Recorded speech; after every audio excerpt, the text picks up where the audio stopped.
இருக்கிற அண்ணாமலையாரை பார்க்க முடியலன்றவாளுக்கு இங்க வந்து சிவனை பார்த்துட்டாக்கா உள்ள இருக்கிற அண்ணாமலையாரை பார்த்த பலன் இங்க கிடைக்கும்.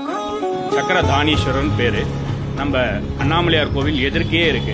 வெளியிலேருந்து பார்த்தா முருகர் தான் தெரிவார். உள்ள வந்து சிவனை பார்க்கணும், விதி இருந்தாதான் வர முடியும்.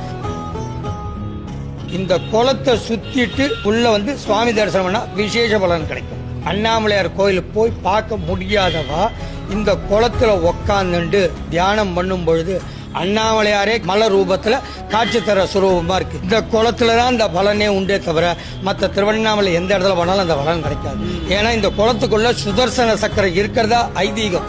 சிவன் தான் இருக்காரா எங்களுக்கு இது நாள் வரைக்கும் தெரியாது. இந்த சிவனை பார்த்ததில் எங்களுக்கு பெரும் சந்தோஷம் மகிழ்ச்சியாவும் இருக்கு. பிரம்மோத்சவம் நடக்குது பாருங்க, கார்த்திகை தீபம் நடக்குது இல்லையா, அந்த பிரம்மோத்சவத்தப்ப தேருக்கு சுவாமி இந்த கேட் வழியா நம்ம சக்கர குளம் வழியா தான் வந்து சுவாமியே உள்ள போவார். சுவாமியே வந்து நம்ம சக்கர குளத்தை ஒரு நட பாக்குறது ஐதீகம்.